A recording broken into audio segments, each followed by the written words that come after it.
Bonjour à toutes et à tous, aujourd'hui nous allons parler de la puissance et de l'énergie électrique.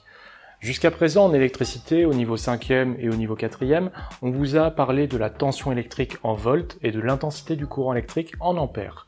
Mais il faut être honnête, ces deux grandeurs, finalement elles n'ont pas une si grande importance que ça dans la vie de tous les jours.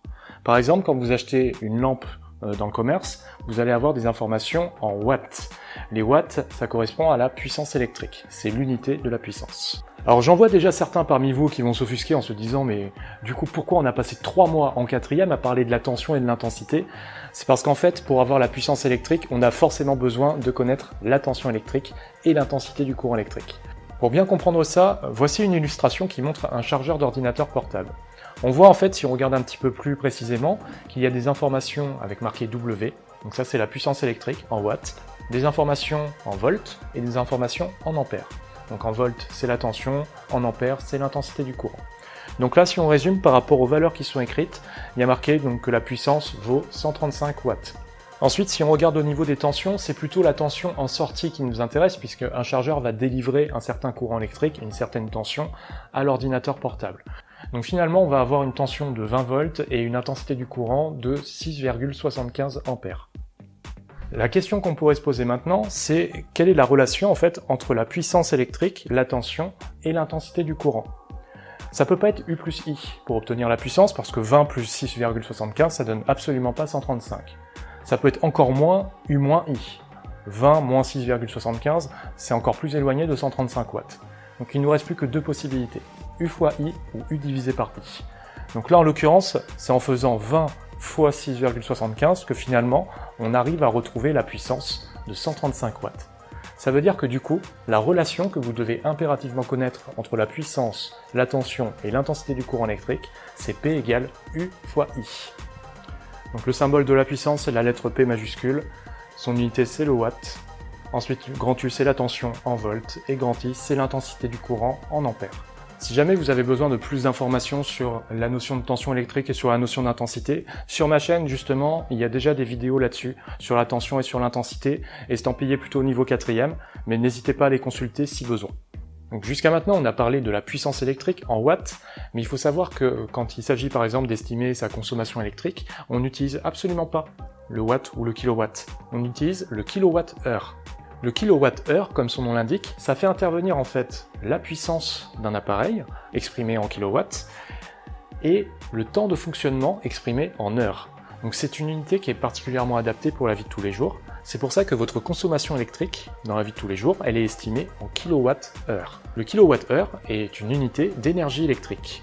L'énergie électrique est donc reliée à la puissance des appareils utilisés, et au temps de fonctionnement de ces appareils, avec une relation qui est assez simple, c'est E égale P fois T. Donc très souvent en électricité, ce sont ces unités-là qui interviendront, kilowattheure, kilowattheure, éventuellement des watts ici, et du coup là ce serait des watts-heure, mais c'est exactement le même principe, toujours la même formule, E est égal à P fois T. En vrai, si on respectait les unités légales de la puissance, du temps de fonctionnement et de l'énergie, ça devrait pas être ces unités-là. Là, c'est uniquement pour l'électricité. Si vraiment on s'intéressait aux unités classiques, ce serait toujours la même formule, E est égal à P fois T, mais dans ce cas-là, l'énergie serait exprimée en joules. On en a parlé dans la séquence précédente sur la notion d'énergie en mécanique. La puissance serait alors exprimée en watts, et le temps de fonctionnement serait exprimé en secondes. Mais il faut être honnête, dans la vie de tous les jours, vous ne retrouverez jamais une unité d'énergie électrique, en tout cas, exprimée en joules. Ce sera le plus souvent en watts-heure ou en kilowattheure. Donc par exemple, quand il s'agit d'estimer la consommation électrique dans une maison pendant une certaine période, par exemple pendant un mois, l'idée c'est d'abord lister l'ensemble des appareils utilisés pendant le mois. Ensuite, il faut se renseigner pour avoir la puissance de ces appareils et estimer leur temps de fonctionnement. Puis après, ce que vous faites, c'est la puissance fois le temps de fonctionnement pour avoir l'énergie consommée par chaque appareil. Puis après, il ne vous reste plus qu'à additionner toutes les énergies obtenues. Comme ça, vous aurez un résultat global, exprimé en kilowattheure, qui permettra d'estimer votre consommation électrique sur le mois. Voilà en gros ce que je peux vous dire sur la notion de puissance électrique et sur la notion d'énergie électrique. N'oubliez pas que quand on utilise une formule, là en l'occurrence il y en a deux, il faut d'abord écrire la formule, ensuite remplacer par les valeurs que vous avez dans l'énoncé, et puis ensuite quand vous avez fait votre calcul et que vous indiquez le résultat, pensez à mettre l'unité. Ceci était ma dernière vidéo pour cette année pour le programme de 3e. J'espère que ces vidéos vous auront été utiles. N'hésitez pas à les reconsulter avant le brevet, ça peut être utile de se rappeler des petites choses sur tout ce qu'on a vu depuis le début de l'année, parce que mine de rien on a parlé de choses extrêmement variées tout au long de l'année. Je vous souhaite bien évidemment bon courage pour le brevet, surtout qu'il y a de la physique cette année au brevet. Petite mention particulière à mes classes de 3e de cette année, à qui je souhaite bonne chance pour le brevet mais aussi pour la suite. Je vous souhaite un maximum de réussite pour la suite de votre scolarité. Et oui, même à toi, Florentino, on va conserver l'anonymat, mais bon, tu te seras reconnu.